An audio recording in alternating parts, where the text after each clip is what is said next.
All right, welcome to our um March 1st uh EmpathyBytes VIP Unity workshop. Today we're going to be going over more in-depth how to add features to Unity, like grab interaction to an object and sound, and then building the projects to the headset. Before we get started, a little plug. My club GTXR, we switched from Slack to Discord, so if you or anyone watching wants to scan that to join because you're interested in XR, feel free to do so. All right. So we have our Unity project in here. We have our GitHub for it open. Before you make any changes to Unity, to the Unity project, you want to fetch origin and then pull. Close Unity first because it'll yell at you, and then you pull to make sure that you're up to date, and then you can start working. This isn't required, but it just helps minimize merge conflicts that we would deal with later on. But for the most part, you shouldn't have to worry about merge conflicts as long as you are working on if you're not working on the same scene at the same time as someone else. So for example, you can see the name of this scene is sample scene. And if we go into our scenes folder, this is our only scene. But if you happen to be working on the project at the same time as someone else, you would duplicate the scene and make it your name, like Jack scene or something, and work there, because scenes are actually just text files that reference anything in your assets folder. Yeah, a little interesting behind the scenes. Maybe I can show you that just because it's interesting.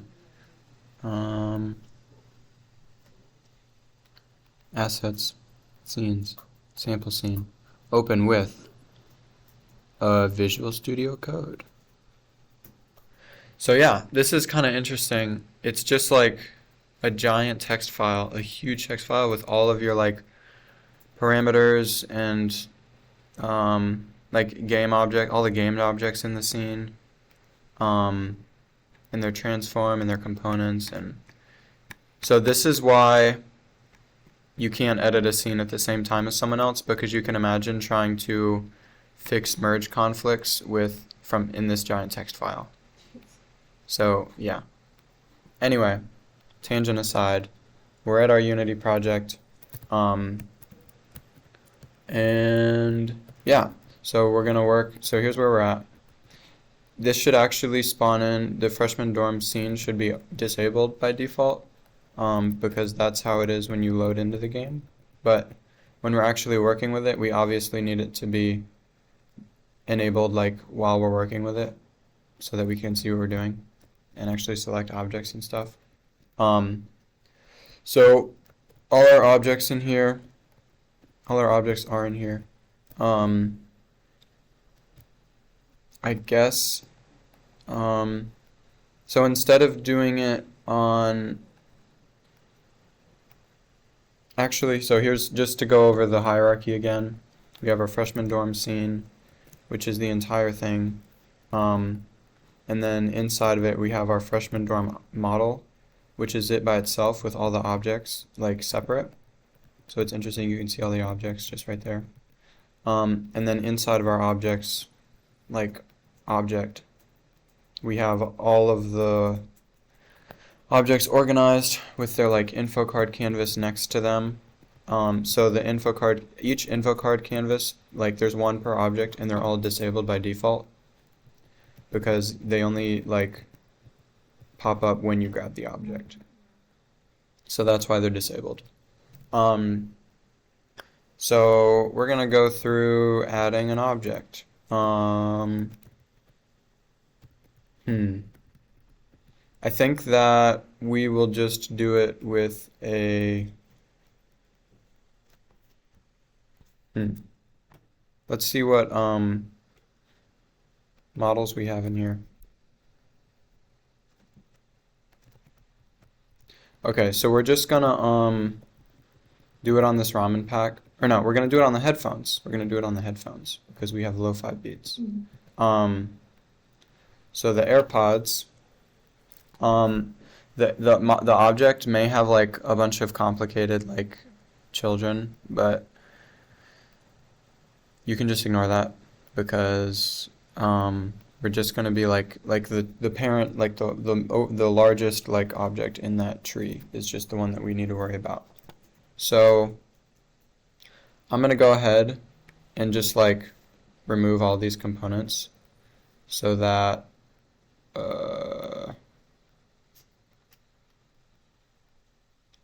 we can add them and walk through it ourselves. I think it's saying removed because this is a prefab. So we're just gonna say right click prefab herb.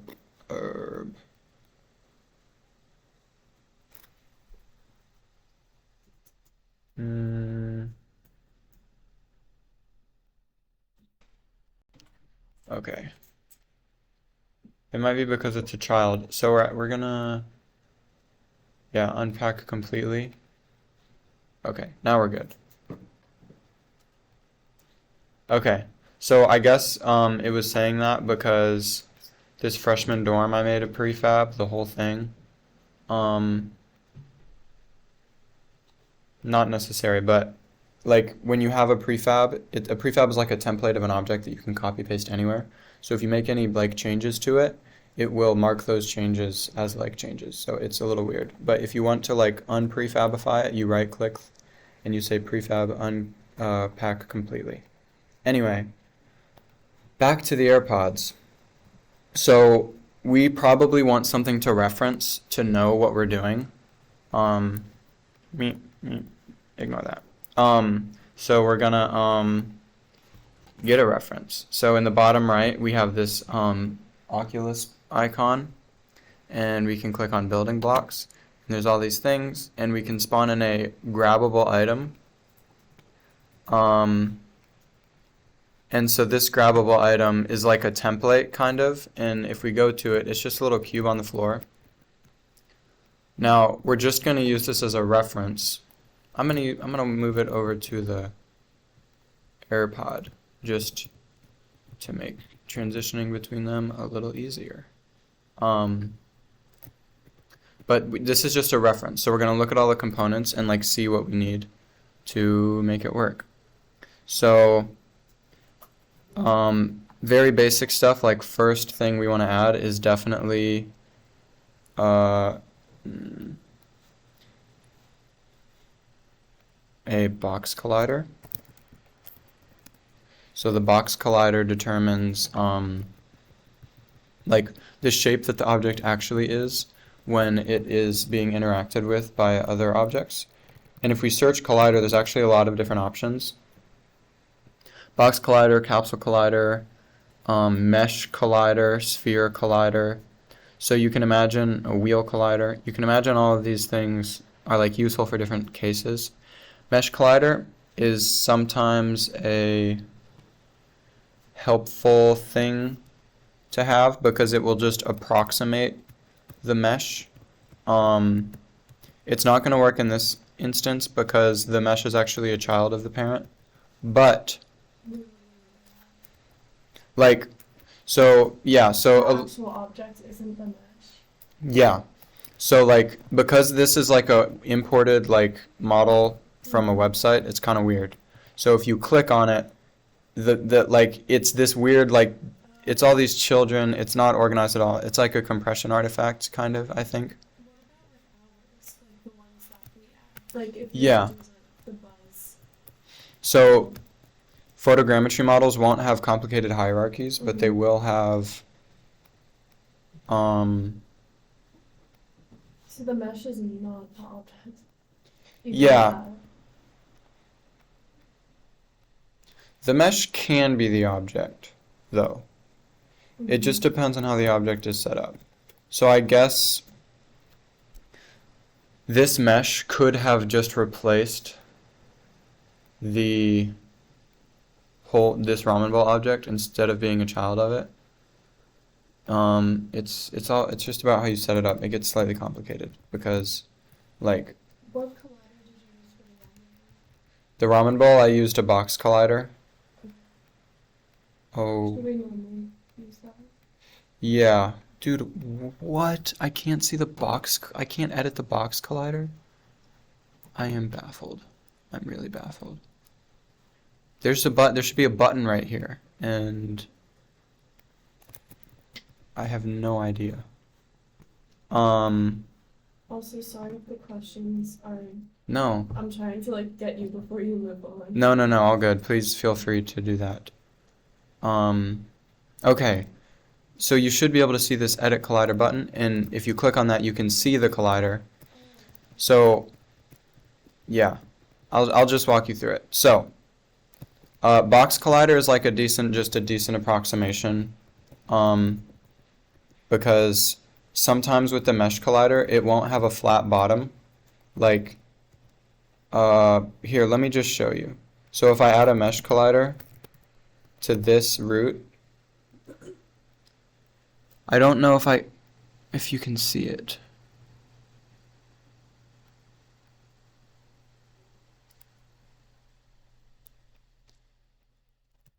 I know that you can see it somehow, but I'm not sure. Sorry about that.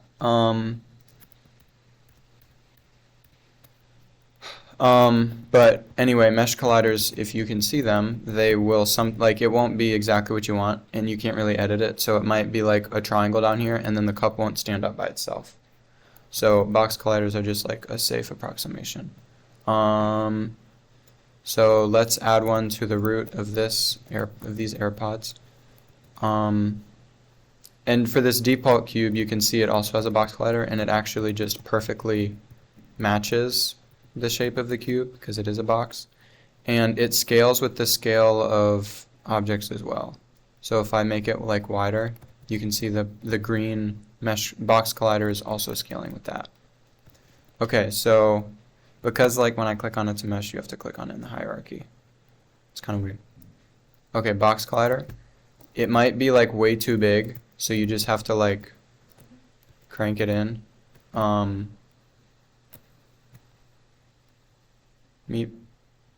You can do it with these handles, or you can just like make the size like 0.1 to just get it in to the relative size, and then like, you know, like hone it in. So yeah, this is why it takes some time to set this stuff up.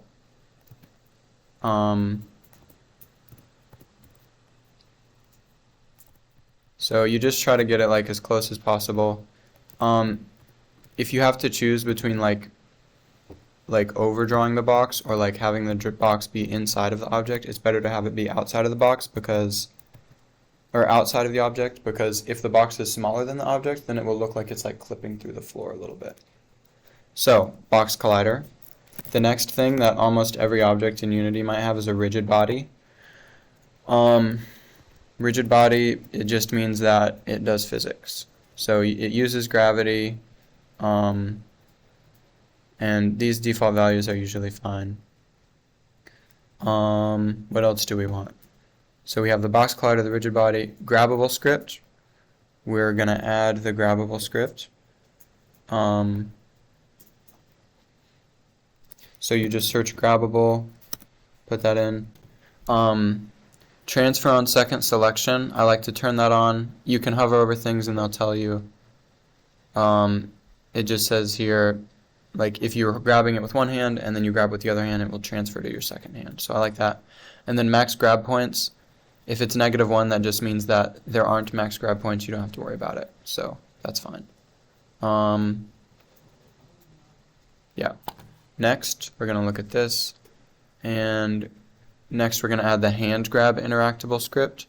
So I guess grabbable is like the overall default, but then to make it more specific to work with hands rather than controllers, we do that. So we do hand grab interactable. And you can even see, if you search this stuff, there's different options, and you can look through the documentation to see what they mean. Because all of these are pretty useful. They all have different uses. Like hand grab use is like if you have like a toy gun or like a like water like sprayer, you can like press a trigger while you're holding it. Touch hand grab interactable, the hand will like snap to the surface of the object, but so it's like easier but a little more finicky. And then yeah. So when we add that, we can see all these parameters here, and it doesn't really matter because like the defaults are pretty good, but it's good to look through them. And you can see how it actually calculates whether you're grabbing it. You can choose to say your thumb, index, and middle finger. If either of those are touching or like, you know, in the grab position, it will be doing. But if you're just grabbing with your ring and your pinky, they call it max finger, it's ignored. So just like that. Hand alignment, align on grab, there's options there.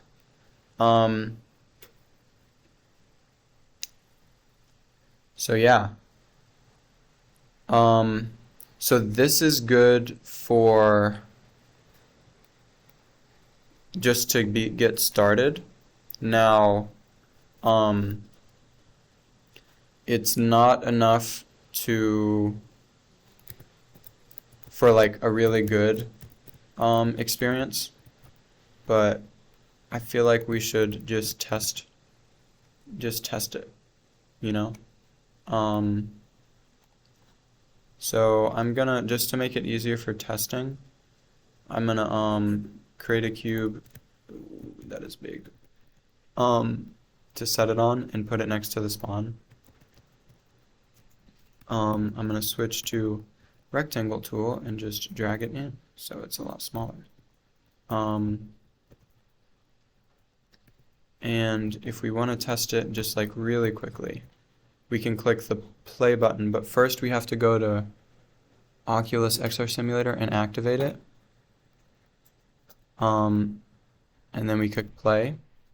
And we should be able to test it like 2D in here. I still don't really recommend this. Okay. So the reason, oh, okay, we're good. The controls are kind of weird. Wait, what? They changed the controls. That's fun. I don't know how to go downwards now. How do I go down? I'm stuck. Help. This is not good. Okay. Well, you can see if we go back to the game window, or the scene window, the AirPods dropped onto the cube. So its collider worked, like its rigid body collider worked properly. It doesn't like it when we drag it there, but okay, I guess we're gonna move both of these up, and that is not right.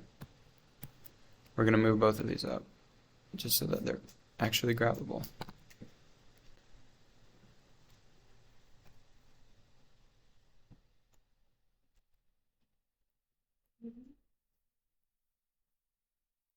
Give it a sec. Okay.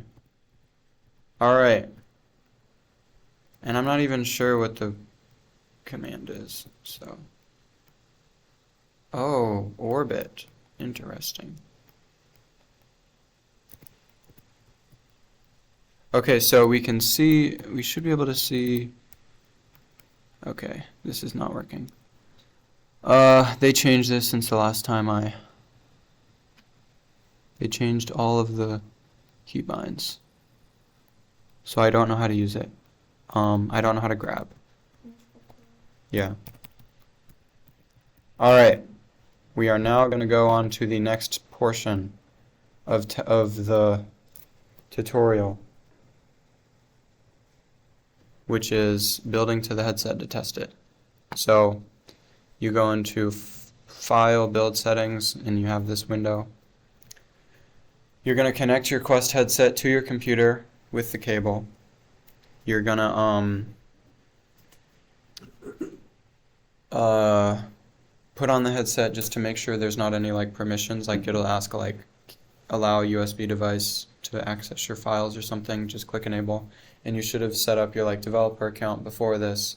But once that's all done, it should be really easy. Every time you plug in your Quest into your computer, you can refresh, click this refresh button and see it under this run device. And if you see that and select it, it's all good. Will it be within the office? Is that what you said? What will? Connect the headsets again? Or computer?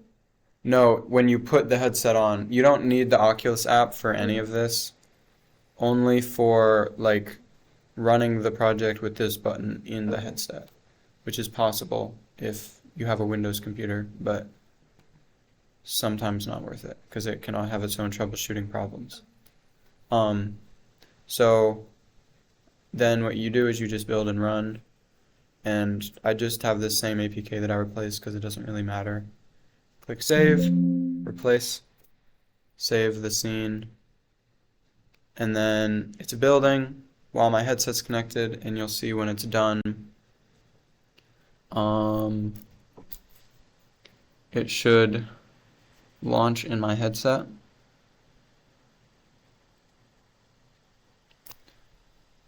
So at some point it'll say copying APK.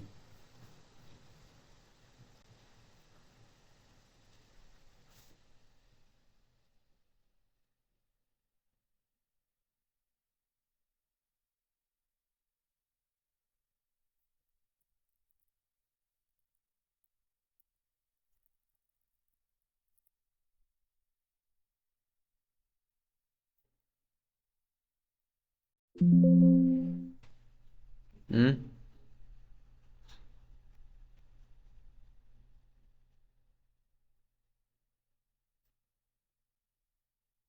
Ooh.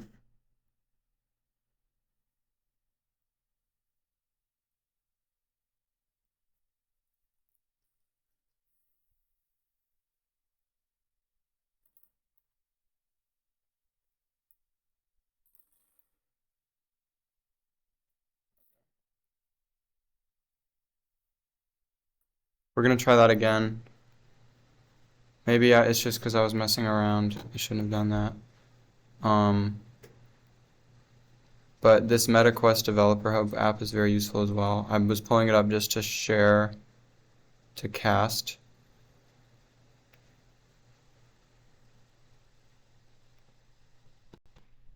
Okay, sweet. Eh.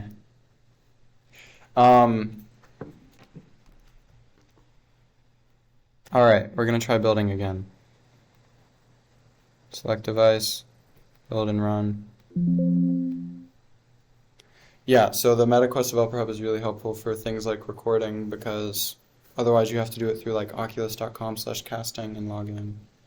Okay, it says copying APK package to device, so it should be working now. And then once this is done, yep, it's done. So I'm gonna put the headset on now. I'm gonna turn this way. And of course I have to create a new boundary. I'm just gonna make a stationary one. You can see it launching. That was our splash screen. So it automatically launches. Sweet. So you can see my hands, hand tracking, amazing. And we picked up the object. Yay! It sure did. Well, you can see it works. Yes. Okay. Well, that's another thing that we need to add is the respawn on drop script. But I'm gonna relaunch the app just to show you.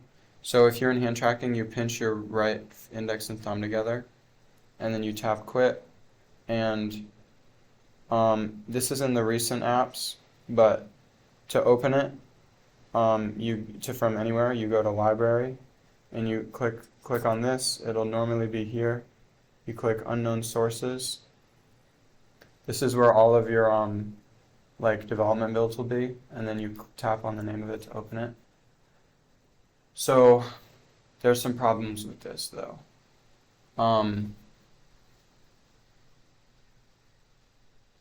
You can pick it up. What? All right. I'm gonna try it one more time.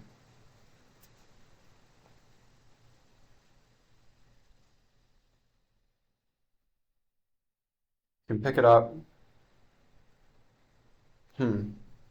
Yeah, so it's just like dropping to the ground instantly, which is interesting. Have to, have to fix that. Is that an issue with the rigid body? I'm not exactly sure. It's supposed to just like drop on the rectangle that you have set. Yeah, it should have like normal behavior. It should just, drop normally.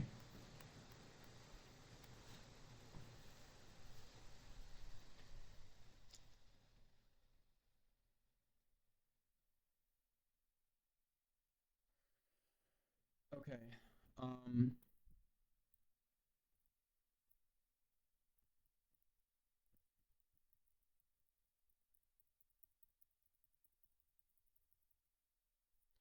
Actually, I should test the other objects to see if they work properly.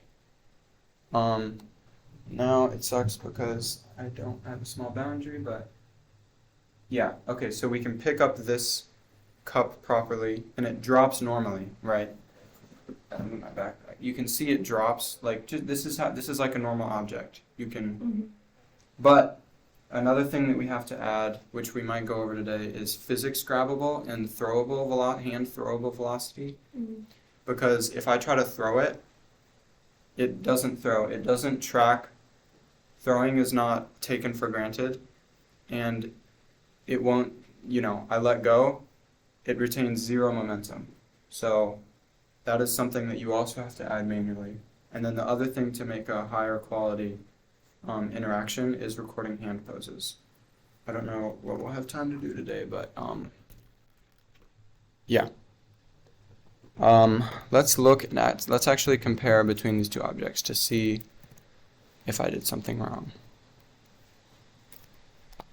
Rigid body, automatic tensor use gravity, grabbable, hand grab interactable, physics grabbable. Oh, it probably is because we're missing the physics grabbable. And of course this is not shown on this default cube, so it's up to you to learn stuff without being taught it. So if we add physics grabbable, it was probably freaking out because we have this rigid body with gravity. And so without this physics grabbable, it didn't know how to behave. So just add that, seems fine, should be good. Now, let's see if they didn't change everything. Let's see if we can add that throwable interaction. Oh, yes, drag this physics grabbable script into the hand grab interactable script. Very important. There's a lot of hidden things that you have to check. Like every time you add something, you have to go through everything and make sure it is connected properly, because sometimes things need to be connected and it's not very good. What did you say? This, in the hand grab interactable script, we added the physics grabbable script, so we just need to drag this script into here for it to work. And I'm going to double check the cup to make sure that I'm right about that.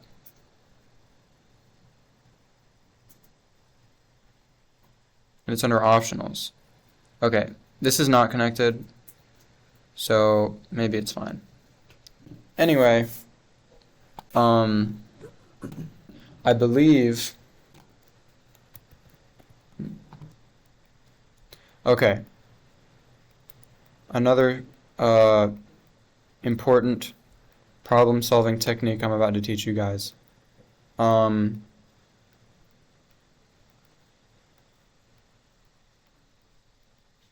Shoot.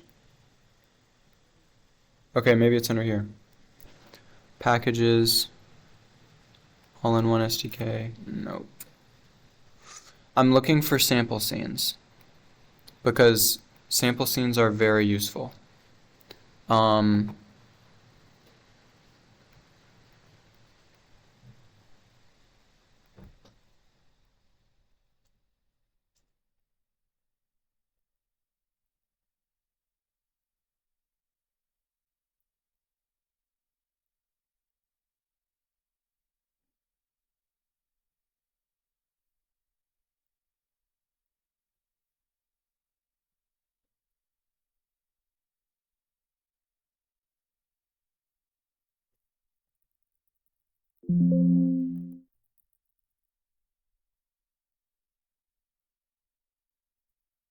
Damn. Dude. Removing sample scenes? That's ridiculous. Oh, wait.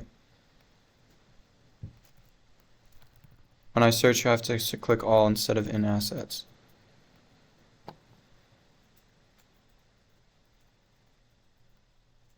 Okay. No!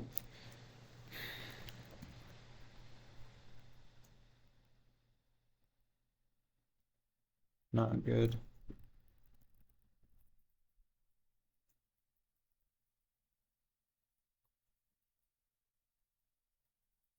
I can't believe that.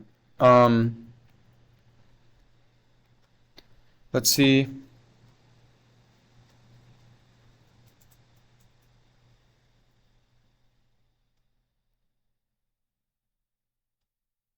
Yeah. Right, I actually don't want to open this. I'm gonna open an older project to try and find, oh, this doesn't even have what I want.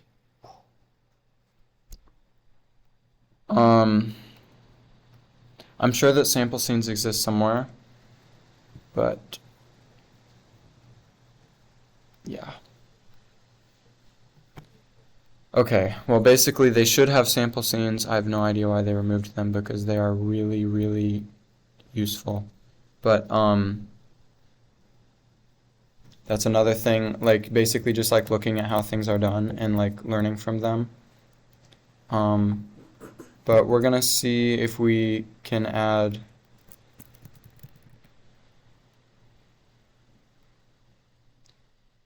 man, they changed this. I don't think I can even do that. Okay. Yeah. No, it's all it's Meta's fault because they changed the SDK pretty frequently. But I guess I'll just show you like in the past.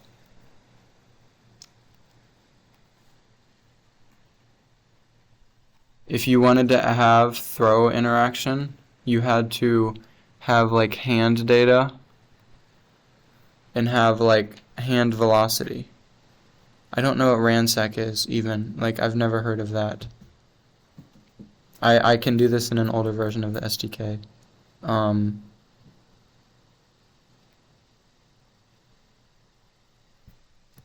Let's see. Yeah, I'm not gonna be able to do that. So that sucks. But it should be under like hand data.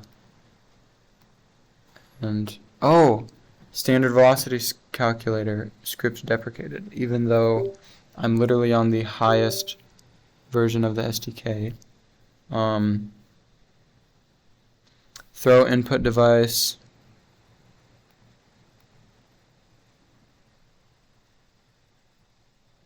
Yeah, so I mean like this stuff sucks. It sucks because you're just like, trying to learn how to do it. And there's not that many YouTube tutorials. You just have to look through the documentation or sample scenes if they exist. So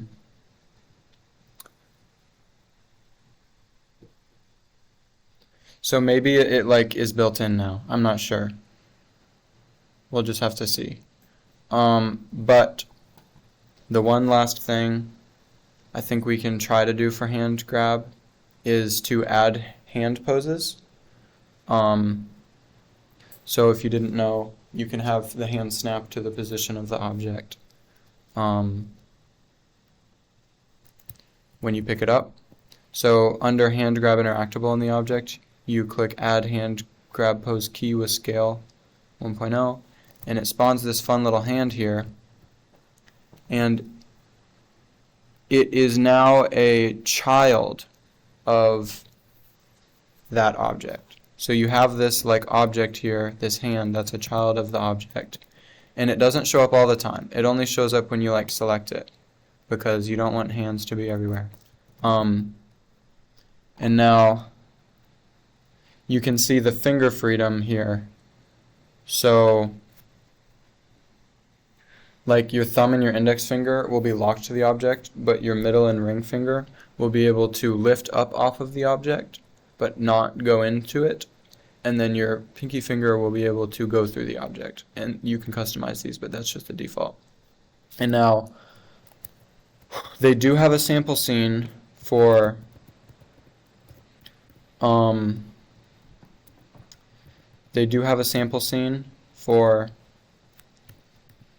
like recording hand poses, and you'd have to learn how to do that yourself, but it can sometimes be a little more convenient to just take the time and manually do it. So I'm gonna do a really basic one here.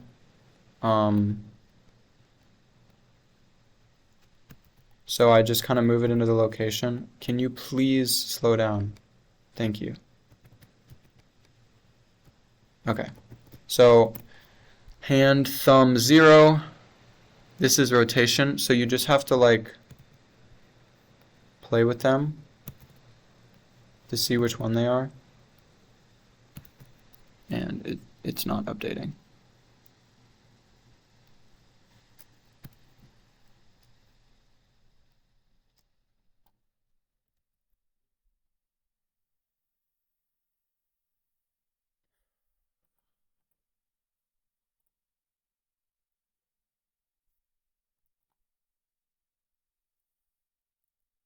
Oh, it worked.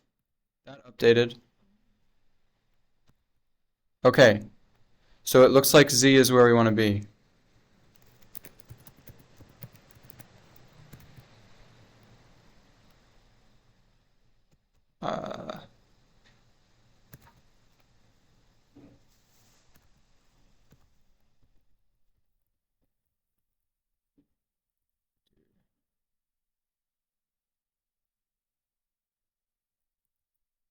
With that 4, move it up to 55.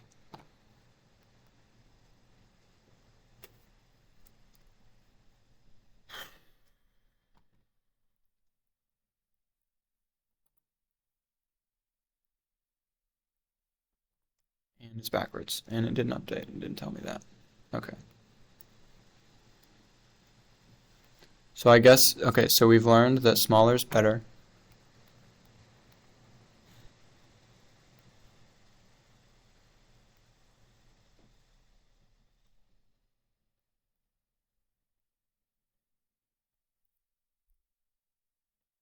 Yeah.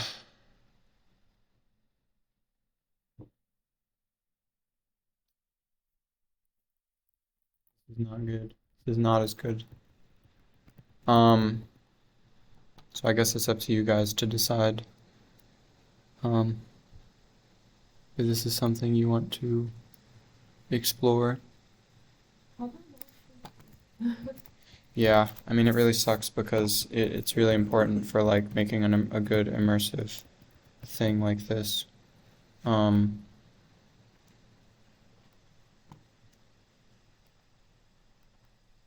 It looks like that did something.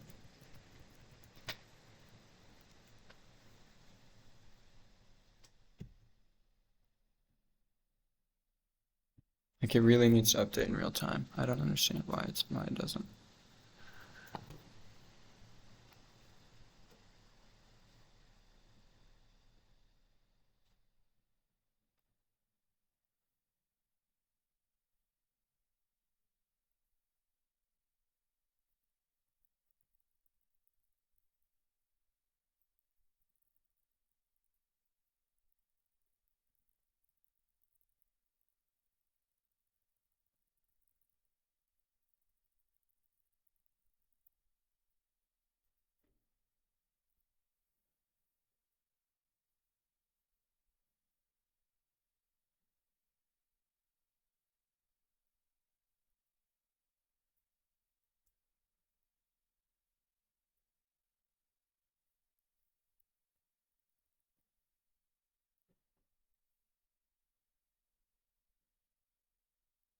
Uh, uh-oh. Okay.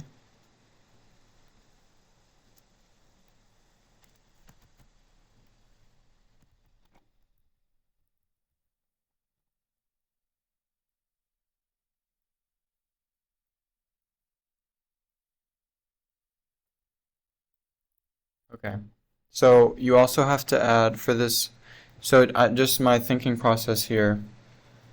I see this surface. It's optional though. So maybe I'll just remove it. So you just have to like see if it works and then test it. Um, Sorry about this. We should probably wrap up soon. Um, but I'm gonna see if I can get. Okay, I guess this is a hand grab pose, and it looks unique. So if we test it again, we'll be able to see if it snaps to this pose. And then the last thing I want to do is add an audio file when you pick it up. So let's look at what happened with the other objects. So if we look at the Blue Donkey Coffee, we have this pointable Unity event wrapper, which I think is another Oculus specific script. And you can see that when select, it turns on the info card, like GameObject.setActive, Blue Donkey info card, and then check. So the check means that it's true, that it is active. And then when unselect, it's unchecked, so it turns back off. So that's how the behavior of the info cards appearing and disappearing works. So when you have like things that happen and they talk to other things in Unity scene, that's called an event. So let's see if we can do that on the AirPods, hopefully. So we're going to add that component, pointable Unity event wrapper, and we'll say when select, we're going to add also the audio file. So we're going to go audio source. And this is actually fun spatial audio that Meta handles. So it like appears like in the location of the scene where it's supposed to, but it's all done behind the scenes.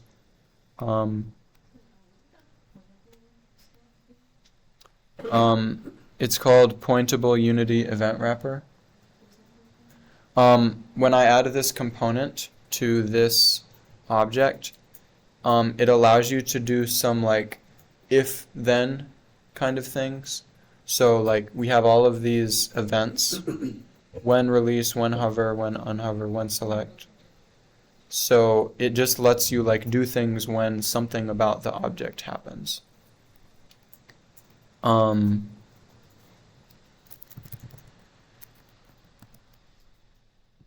No, this is not right. Oops.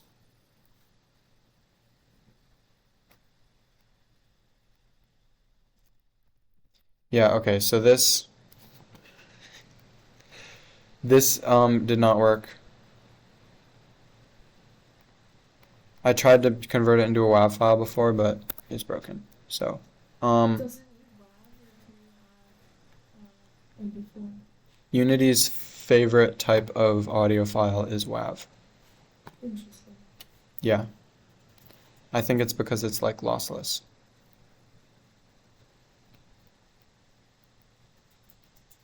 Okay. All right, so I have to find a sound effect really fast. And the only one I have on me is the Windows Connect sound. So, at risk of being a little memey, we're going to use that one. Drag that into the audio clip for the audio source component. And it should be fine. Now, because this audio source is in the same object, I dragged itself, if you click on it, you can see it's referring to like this itself, and then under all these functions in this dropdown, we can see all of the components, And like, so like basically all of these parameters you can like access via code or like any other thing. So we're going to go down to audio source, and then we're going to we're going to find the one that says play. Boom, play. And then when you click on the audio source and assets to import it, you have to choose its behavior. So, Looping buffer. yeah, I don't think we Not want for this. this. Yeah, not for this. Oh yeah, no, it's actually, okay, so under this audio source, we don't want it to play on awake. So we're going to uncheck that. And then there's also loop, which we also don't want to check. Or maybe we'll check it just to test it. But see, like if you have music, you probably want it to loop. These are the options. And then we're going to say when unselect as well, drag ourself into here, go to function, audio source, pause. So the behavior we've set up is when I pick up the AirPods, it will play the Windows 10 Connect sound on loop. And when I place it down, it'll stop. Let's test it. Refresh, headset connected, build and run, save. Yes. Sorry, It's good. if this, I don't know if, like, on a scale of 1 to 10, how overwhelmed are you right now? Not- 5. Not bad? Okay. It's good. I'm happy to hear that. Like but- this part is a little fast, but I feel like going back and watching it would be fun. Okay. I'm afraid that the like the meta SDK is overwhelming because it's so, you know, complicated and changes and is not good and everything. I just missed one thing, which I'll ask when they say something. Sounds good. So it's copying the package. It's ready. It's launching already. All right. Whoa! Huge news. So the hand pose works, believe it or not. As scuffed as it looks. So it like sits in your hand? Yeah. Okay. So you can see perfectly here. Can you bring it up to your face? Oh, yeah, sorry. That's Oh, fine. no. Oh, sorry. Okay, we're good. Whoa! Oh. Okay, I think that, okay, this is great. So the only thing that we didn't get working is actually posing the hand properly, but that is something that you can learn and do. Okay. So, but with the hand pose that we customized, we have full hand movement, but when we pick it up, it snaps into our grab position, which is this. And you can see the pinky is free moving. However, I don't know how easy this is to see, but I can actually lift my Yeah. ring finger off of the object. We can see that. Yeah, which is very cool. But I'm pretty sure that my thumb and my index finger and that is locked. So you can kind of like morph your hand around to like play with it. But when it works, it's amazing. Is the audio playing? I don't think so. Oh, But in theory, it should. It should work. So just pretend like it does, I guess. Unfortunately. how do you know it'll work? Because you have time to troubleshoot it and make it work when you do it, I guess. How to troubleshoot? Yeah. And now let's see if it throws. We only have one shot to do this because I think it throws. Let's see if I can actually pick this up. Okay, pick it up. I'm gonna try one more time. It throws! Yay! Okay, so they added that interaction.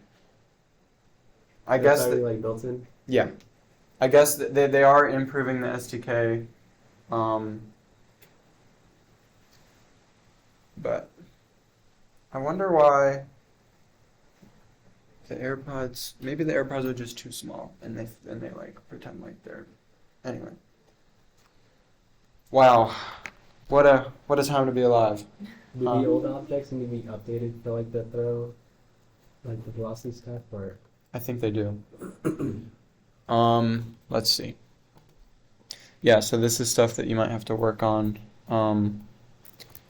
So now, like, we have rigid body, grabbable, hand grab, physics grab. That's it. Maybe because, well, maybe spatialize. Anyway, can I even hear this? Can we test this?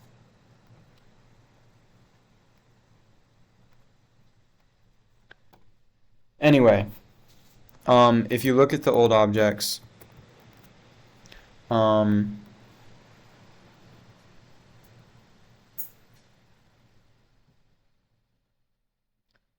I'm not sure.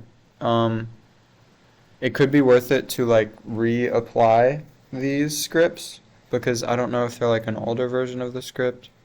But anyway, you get the idea. You see.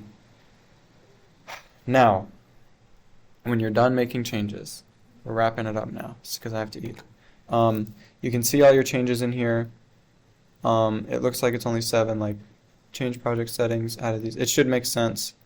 And you make a summary, like I'm not going to actually upload this because it's kind of throwaway, but like added AirPods grab interaction. And you say commit to main, and you just click, it'll say like push here. And when you push, it means it's uploaded to the website. So What if we're in a separate sample scene that we create? that's fine because the scene is all a part of the same project. And it'll say like, whoa, it's been trying to open this insanely big project in the background the whole time. Wow. Anyway, so you can see that. So if I go to scenes and I say create new scene, Mm-hmm. and then if I go back to GitHub, it just says added new scene.unity.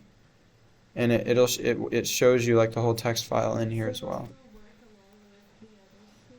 Yeah, there's no problem. You can have as many scenes as you want in Unity because it's like you can like load between levels or whatever. And we can use them as like different things people are working on. If you copy and paste the scene, does that like override the other scene? No, you can. So what if you edit the AirPods within this new scene, but you don't edit them within the sample scene? So all of the assets exist outside of scenes. Scenes do not store anything. They only reference things in assets. Yeah. So AirPods only and will only ever exist inside of this models folder. Okay. So I drag it into the scene. However, if I wanted to make changes to it, like let's say I added like rigid body and I added like grabbable, blah, blah, blah, all this stuff to here. I have these components. Mhm. Change the color to green, right? Mhm. If you want to save this and put it in another scene, then you make it a prefab. And to make it a prefab, we have this prefabs folder just to be organized. We take it, drag it from the hierarchy right into anywhere in the assets. So now we have this AirPods Pro prefab, and you can see these other prefabs. They're not just models, they have components on them. So this is in here. And then if I want to go back into the original scene, right here, right? Mhm. I can drag the AirPods back in because they're a prefab. So we should, just, Yeah, they're big. You have to scale it down. we should work in a separate scene, but then translate it to the old scene or the main scene. I think so. Okay. I think so. But But- if like no one's working on it and you're like, hey, I'm gonna work on it, Yeah. then it's fine to just work on it. Yes, it's good to communicate with people. Just be like, hey, I'm working on this. But if you wanna like, I think that might be a good thing. Like if you save, if you like get this whole like, if you if you like add an object, like let's say you do all of the work, you make this ramen bowl with this info card canvas. You could say like, well, these should probably be put under a specific parent. So like, I would say create empty game object, and then put the ramen bowl and the info card inside of it. And then you could take this game object and make it a prefab. Okay. So like if you like do all the work for an object to save it, you can make it a prefab. So okay, so just one more example. Like let's say you have this AirPods. This is a prefab because it's blue. But if I change it, like I scale it down, or if I add a script, you can see that they're bold. It might be hard to tell, but anything you change in a prefab is bold.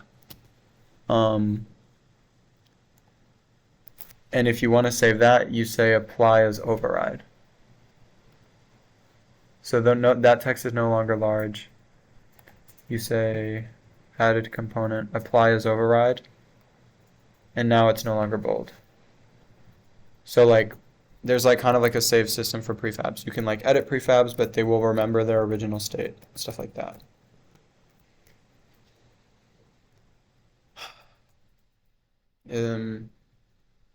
Are there any other questions? Is there anything that you feel like I could have gone over better? Anything? Okay, thanks. Are there any other like, I don't know. If you have any questions, you can ask me. Do you feel like you like learned a decent bit about like the process? Okay. For the like archive reading room, are we gonna make that like another part of the map that we like click, like the dorm room, but Yes. like on the like Crosslands towers? Yes, absolutely. So this is all messed up. I'm gonna revert all of this. I'll show you. This is the magic of GitHub. So inside of the map, we have this little freshman poke cube. You can see here with the info card canvas. So if we, and then we just have another, oh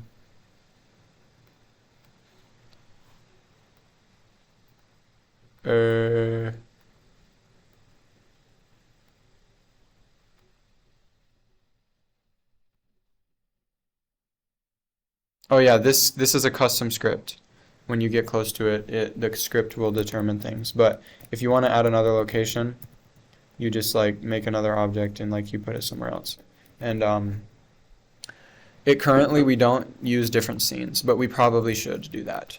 We should learn how to like make different scenes and load between them, rather than doing this weird activate deactivate thing. But yeah, I think we should wrap it up. Thanks so much for attending today. Hope you learned a good bit.